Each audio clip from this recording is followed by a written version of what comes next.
아모스 1281쪽에 있는 구약 성경 아모스 8장 9절로 14절까지 말씀 다 찾으셨으면 서로 교독하겠습니다. 9절 제가 먼저 읽겠습니다. 주 여호와의 말씀이니라. 그날에 내가 해를 대낮에 지게 하여 백성의 땅을 캄캄하게 하며 백주의 땅을 캄캄하게 하며 너희 절기를 통으로 너희 모든 노래를 애곡으로 변하게 하며 모든 사람에게 붉은 대로 허리를 돌리게 하며 모든 머리를 대머리가 되게 하며 독자의 죽음으로 말미암아 애통하듯 하게 하며 결국은 불구한 날과 같게 하리라. 주 여호와의 말씀이니라. 보라, 날이 이를지라 내가 기근을 땅에 내리리니 보내리니 양식이 없어 주림이 아니며 물이 없어 가람이 아니요 여호와의 말씀을 듣지 못한 기갈이라. 사람이 바다에서 저 바다까지 북쪽에서 동쪽까지 이틀거리며 여호와의 말씀을 구하려고 돌아다녀도 얻지 못하리니 그날에 아름다운 처녀와 젊은 남자가 다 갈아여 쓰러지리라. 사마리아의 죄된 우상을 두고 맹세하여 이르기를 다나 내 신들이 살아있음을 두고 맹세하노라.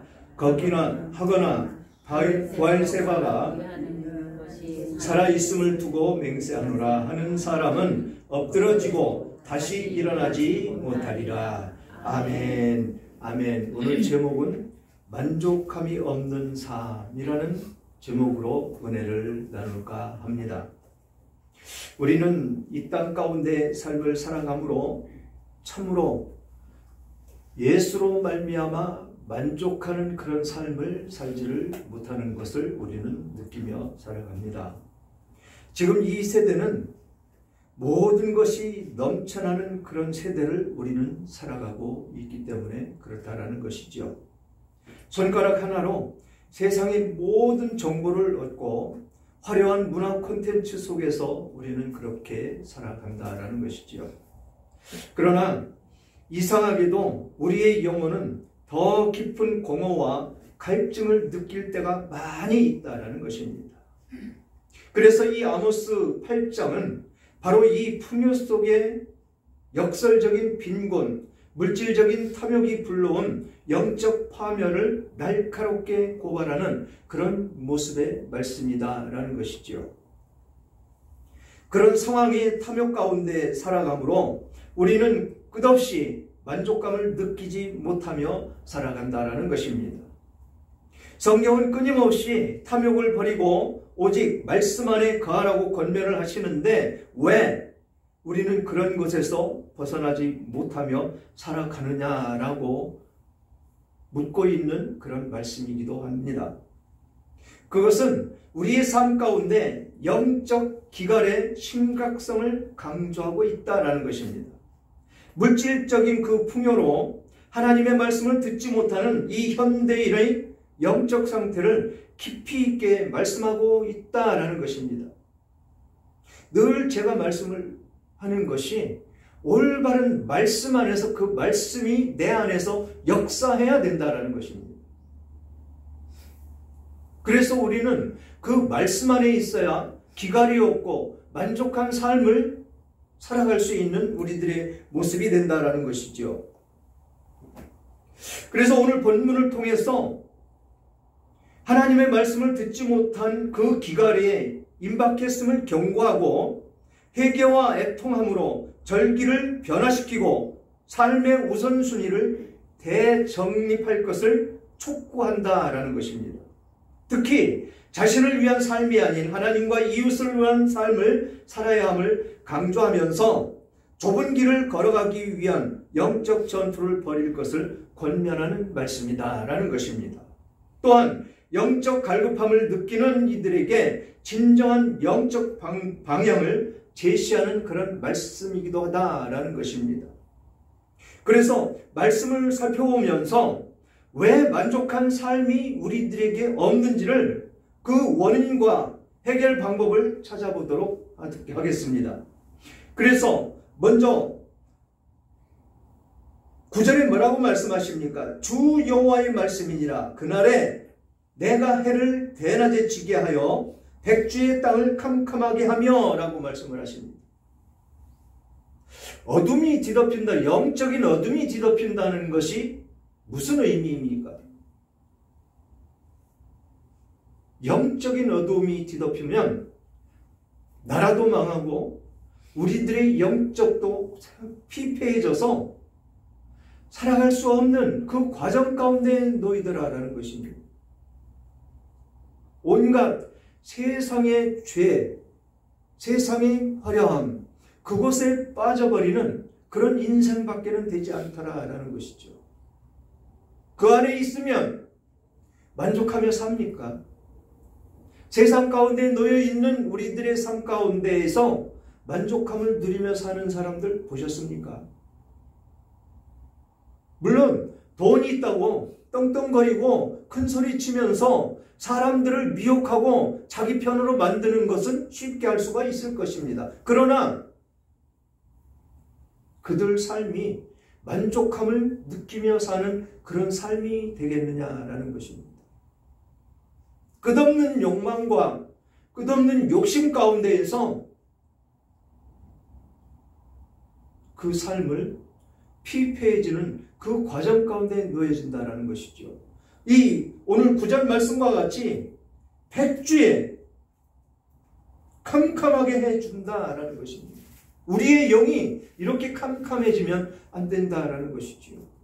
그러면서 너희 절기를 애통으로 너희 모든 노래를 애곡으로 변하게 하며 모든 사람을 굵은 배로 허리를 동이게 하며 모든 머리를 대머리가 되게 하며 독자의 죽음으로 말미암아 애통하듯 하게 하며 결국은 곤고한 날과 같게 하리라. 왜 이런 말씀을 여기서 이렇게 아주 있어서는 안 된 일을 말씀을 하실까요? 저에게 자녀가 독자 하나밖에 없습니다. 그런데 뭐라고 말씀하십니까? 독자의 죽음으로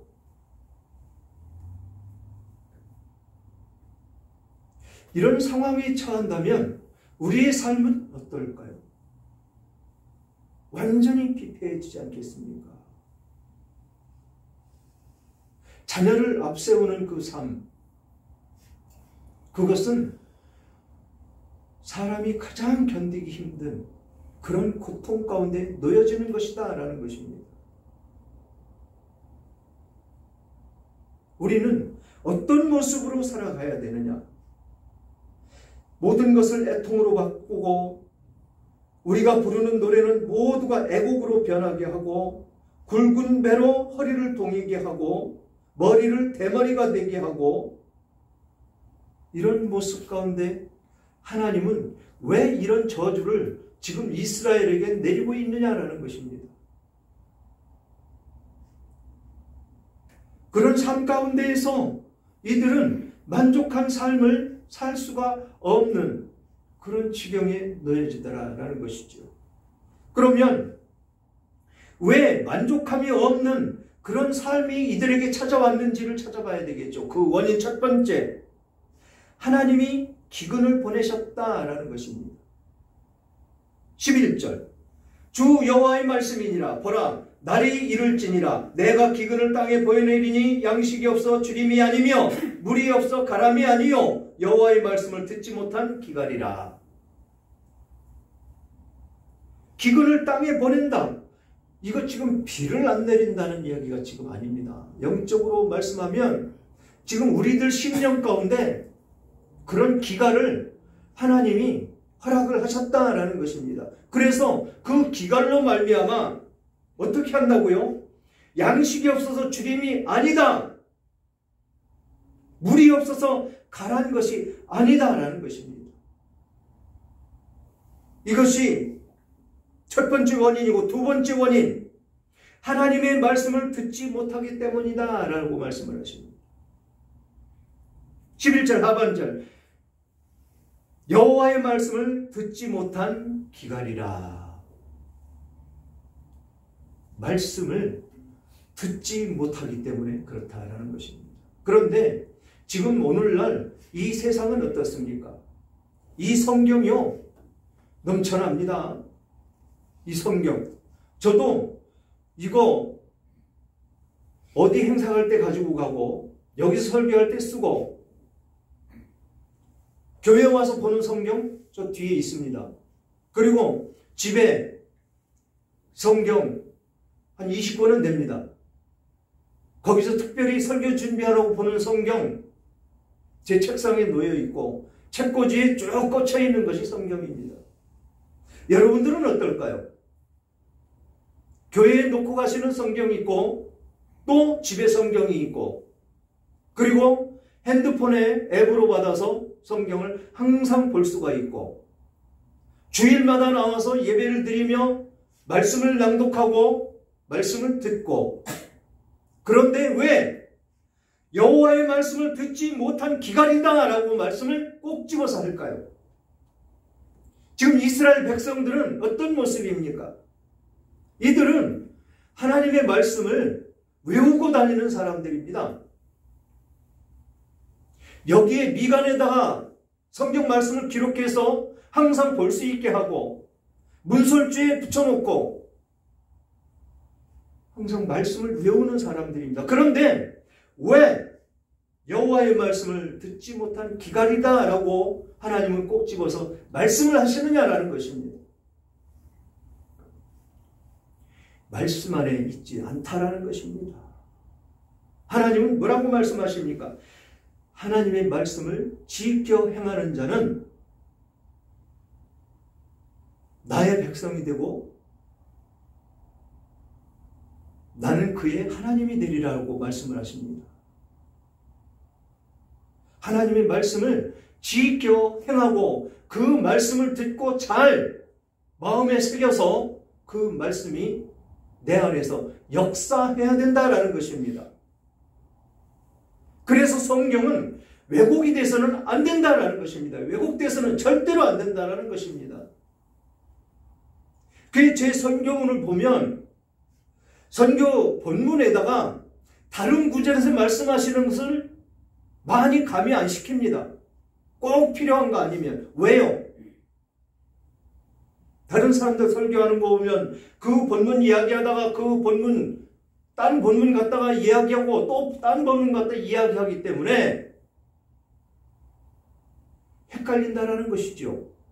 그래서 한 본문 챕터를 정하면 그 본문에서 서론과 본론과 결론을 다 이끌어내야 된다는 것입니다. 왜 이 말씀을 하셨고,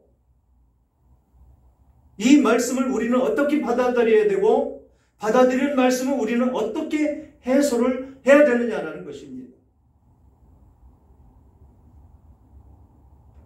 그 말씀을 잘 못 듣고 잘 해석이 되어지지 않으면 곁길로 갈 수밖에 없기 때문에 하나님은 이렇게 말씀을 하고 있는 것입니다. 말씀을 듣지 못하는 기갈이다라는 것입니다.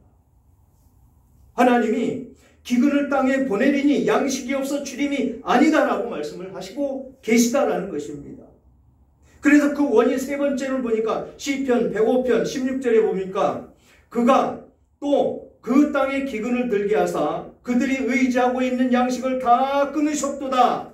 끊으신 이유는 오직 하나님만을 의지하게 하기 위해서 그러셨다라는 것입니다. 우리는 무엇을 의지하며 삶을 살아가고 있느냐를 우리는 살펴봐야 된다는 것이죠.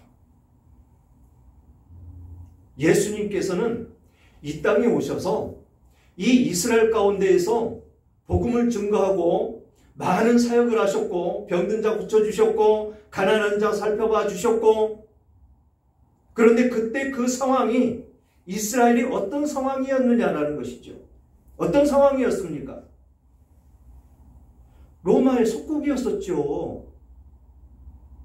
그래서 그렇게 능력 있는 분을 이스라엘의 왕으로 모시고 싶다, 육신적으로 생각해서 그것을 위해서 쫓아다닌 제자들이 깨닫지 못하고 이스라엘의 왕이 되기를 원했던 것이었다라는 것입니다. 그런데 예수님은 어땠습니까?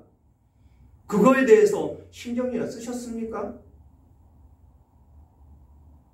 전혀 로마의 속국에서 벗어나는 일, 벗어나야 되는 일, 그거에 대해서 전혀 말씀하시지 않고 오직 하나님의 나라만 선포하셨다라는 것입니다.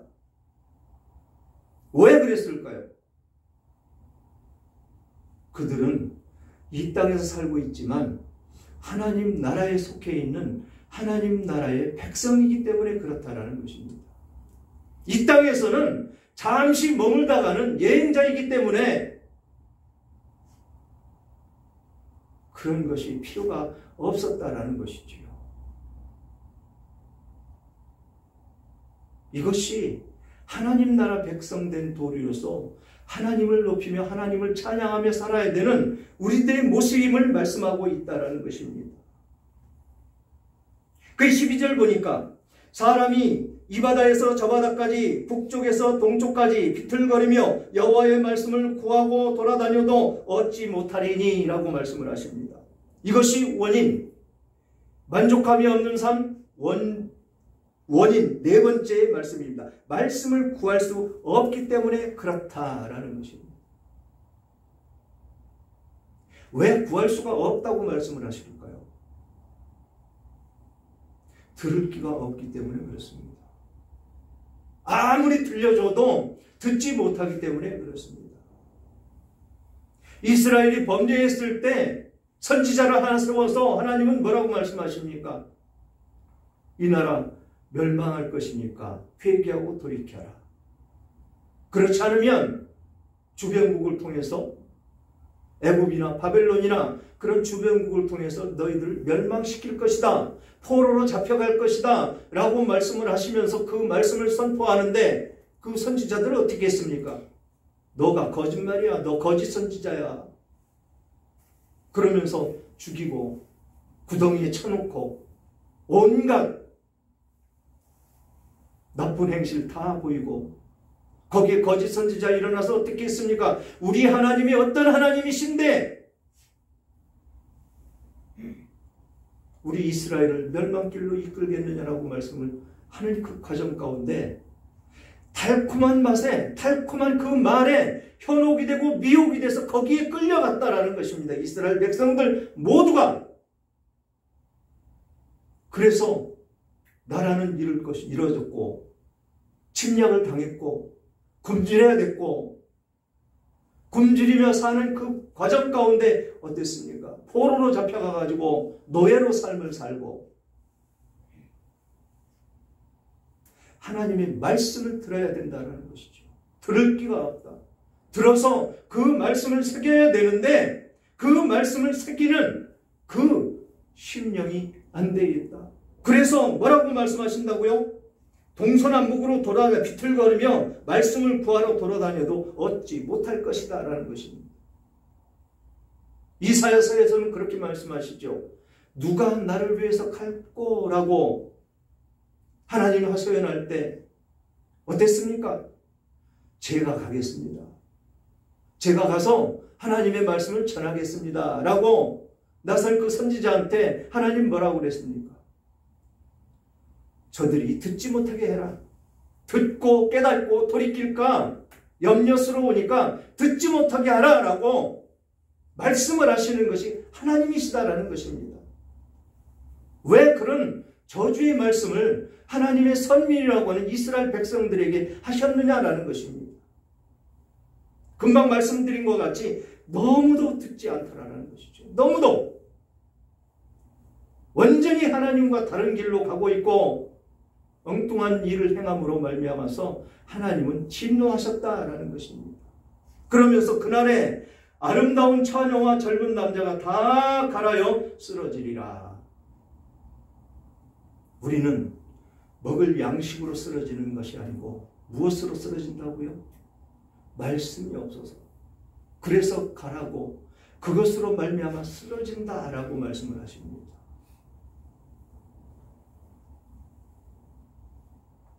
그러면서 14절에는 사마리아에 죄된 우상을 두고 맹세하여 이르기를 다나 내 신들이 살아있음을 두고 맹세하노라 하거나 부엘세바가 위하는 것이 살아있음을 두고 맹세하노라 하는 사람은 엎드러지고 다시 일어나지 못하리라. 이런 저주가 어디 있겠습니까?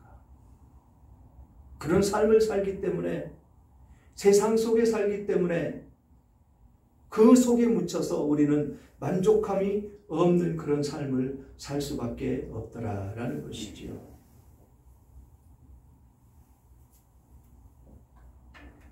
그래서 말씀을 얻지 못하게 된 그 원인, 첫 번째 이 14절의 그 우상 때문에 그렇다라고 말씀을 하시죠. 우상이 무엇입니까? 지금 이 시대에 무엇을 만들어 놓고 우리가 절에서 우상입니까? 정말로 하나님보다 더 사랑하는 것이 우상이다라는 것이죠. 그 사랑하는 것, 여러분 이 말씀 들으면서 깊이 생각해 보십시오. 진정으로 하나님께 예배 드리는 것과 하나님께 찬양하는 것과 하나님께 예배 드리러 나오는 이 주일, 그것보다도 더 사랑하는 것이 내게 무엇이 있는지 말씀을 들으면서 하나씩 찾아보시기 바랍니다.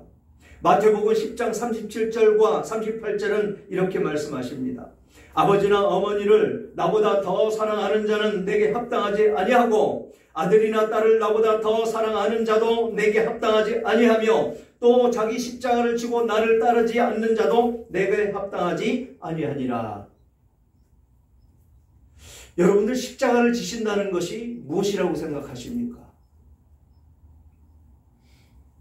지금 마태복음 16장 24절에는 이에 예수께서 제자들에게 이르시되 누구든지 나를 따라오려거든 자기를 부인하고 자기 십자가를 지고 나를 따를 것이니라 라고 말씀을 하십니다. 십자가 진다는 것이 무엇이라고 생각하십니까? 예수님은 우리나라 이 이스라엘 그 당시에 이 땅 가운데 오셔서 우리들에게 뭘 보여주셨습니까? 죄 없으심을 보여주셨죠. 그리고 섬기는 거 보여주셨고, 천국 하나님의 복음을 증거하셨고, 죄 없이 사는 것, 그것을 십자가를 지는 것이라고 말씀을 하십니다. 십자가를 져야 된다는 것이죠. 어머니나 아버지나 딸이나 아들이나 그런 것을 사랑하는 것보다 하나님을 더 사랑하는 것을 원하신다라는 것입니다. 그리고 말씀을 얻지 못하게 된 원인 두 번째, 물질을 의지하기 때문이다 라고 말씀을 하십니다. 레위기 26장 26절에 29절 내가 너희가 의뢰하는 양식을 끊을 때에 열 여인이 한 화덕에서 너희 떡을 구워 저울에 달아주리니 너희가 먹어도 배부르지 아니하리라. 너희가 이같이 될지라도 내게 청종하지 아니하고 내게 대항할진대 내가 진노로 너희에게 대항하되 너희의 죄로 말미암아 7배나 더 증벌하리니 너희가 아들의 살을 먹을 것이요 딸의 살을 먹을 것이며 라고 말씀을 하십니다. 지금 이것이 성경을 보면 그 자녀들을 잡아먹는 모습, 그것이 그들에게 나타났었다라는 것이죠. 하나님의 징계 무섭습니다. 여러분, 삼가 조심하라고 말씀하시죠. 삼가 조심. 우리의 행실 가운데, 우리의 언어 가운데 한 사람이 넘어지고 쓰러지고 죽음에 이릅니다. 우리는 항상 명심해서 성경이 있는 대로만 살면 하나님이 이런 가람을 만족하지 못하는 그런 삶을 우리들에게 허락하지 않으신다라는 것입니다. 올바른 믿음 가운데, 올바른 말씀 가운데 우리는 살아야 된다라는 것이죠. 마태복음 6장 21절 24절에는 내 보물이 있는 곳에 내 마음도 있느니라. 눈은 몸에 등불이니 그러므로 내 눈이 성하면 온몸이 밝을 것이요 내 눈이 나쁘면 온몸이 어두울 것이니 그러므로 내게 있는 빛이 어두우면 그 어두움이 얼마나 더하겠느냐. 한 사람이 두 주인을 섬기지 못할 것이요 혹 이를 미워하고 저를 사랑하거나 혹 이를 중히 여기고 저를 경히 여김이라. 너희가 하나님과 재물을 겸하여 섬기지 못하느니라. 하나님만 섬기라는 것입니다. 물론 돈 필요하죠. 우리들에게 물질이 없으면 이 세상에 살 수가 없습니다. 그렇지만 그것을 사랑해서는 안 된다라는 것이죠. 하나님보다 더 사랑해서는 안 된다라는 것입니다. 그래서 디모데전서 6장 10절에는 돈을 사랑함이 일만하게 뿌리가 되나니 이것을 탐내는 자들은 미혹을 받아 믿음에서 떠나 많은 근심으로서 자기를 찔렀도다. 하나님보다 더 사랑하는 것, 그것이 바로 우리의 무엇을 찌른다고요? 근심으로 나 자신을 찔렀다라고 말씀을 하십니다.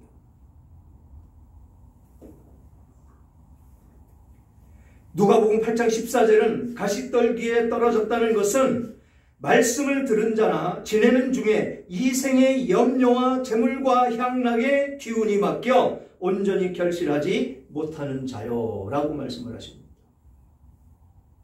여기 이 씨 뿌리는 이 비유는 어떻습니까? 길가, 돌밭, 그 다음에 가시떨기, 옥토밭 이렇게 네 가지를 말씀을 하십니다. 그런데 이 네 가지 말씀을 하시면서 진정으로 하나님을 만난 밭은 어디입니까? 옥토밭이죠.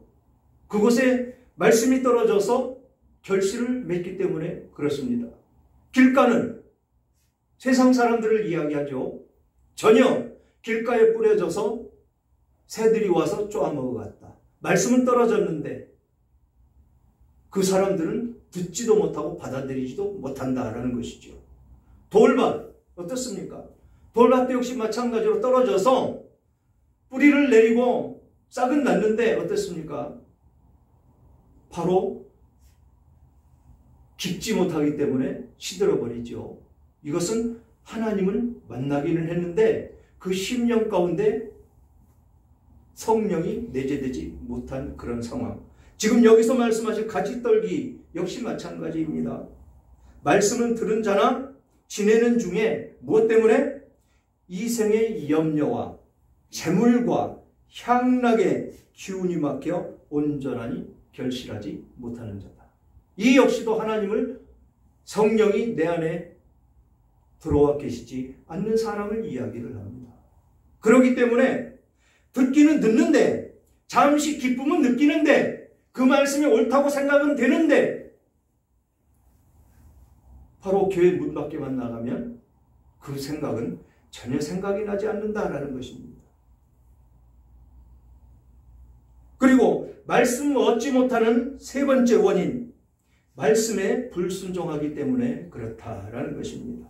신명기 28장 15절로 22절 내가 만일 내 하나님 여호와의 말씀을 순종하지 아니하여 내가 오늘 내게 명령하는 그의 모든 명령과 규례를 지켜 행하지 아니하면 이 모든 저주가 내게 임하며 내게 이를 것이니 내가 성읍에서도 저주를 받으며 들에서도 저주를 받을 것이요 또 내 광주리와 떡 반죽 그릇이 저주를 받을 것이요 내 몸이 소생과 내 토지의 소산과 내 소의 양의 새끼가 저주를 받을 것이며 내가 들어와도 저주를 받고 나가도 저주를 받으리라. 내가 악을 행하여 그를 잊음으로 내 손으로 하는 모든 일에 여호와께서 저주와 혼란과 책망을 내리사 망하며 속히 파멸하게 하실 것이며 여호와께서 내 몸에 연병이 들게 하사 내가 들어가 차지할 땅에서 마침내 너를 멸하실 것이며 여호와께서 폐병과 열병과 염증과 학질과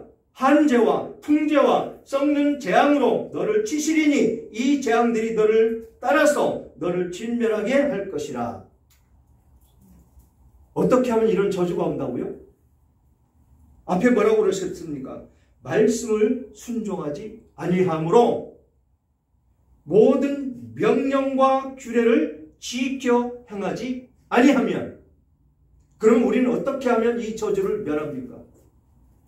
말씀을 순종하고 모든 명령과 규례를 지켜 행하면 우린 복을 받습니다. 이 앞에 있는 구절 앞에 우리의 축복이 있습니다. 그러면 해결하는 방법을 찾아야죠. 지금까지 원인을 찾아봤습니다. 그래서 우리는 세상에서 만족하지 못하는 삶을 산다. 그러면 만족하는 삶을 살기 위해서는 어떻게 해야 되느냐? 해결 방법 첫 번째, 우상에서 떠나면 된다라는 것이죠. 신명기 28장 59절과 66절.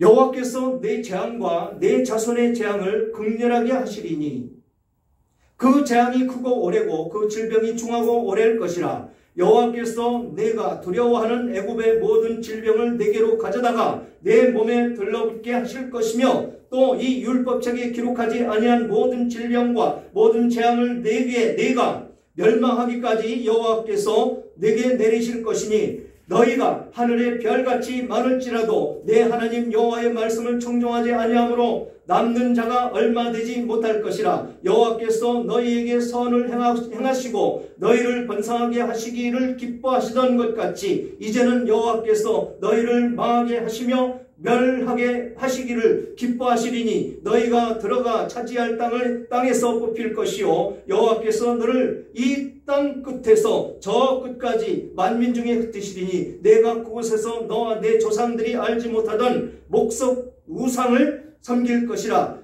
그 여러 민족 중에서 내가 평안함을 얻지 못하며 내 발바닥이 쉴 곳을 얻지 못하고 여호와께서 거기에서 내 마음을 떨게 하고 눈을 쇠하게 하고 정신을 산란하게 하리니 내 생명이 위험에 처하고 주야로 어두워하며 내 생명을 확신할 수 없을 것이라. 그러니까 이 우상에서 떠나면 이런 재앙이 우리들에게 없다라는 것입니다. 내가 생각하는 내 주장대로 사는 것이 아니고 하나님께서 주시는 말씀, 명령과 규례와 그 법도를 지켜 행하면 된다는 것이죠. 거기에 하나님의 말씀이 순종이 되어야 된다는 것입니다. 그리고 해결 방법 두 번째, 세상 것을 의지하지 말아야 된다는 것입니다. 세상의 것. 열왕기하 17장 39절로 41절.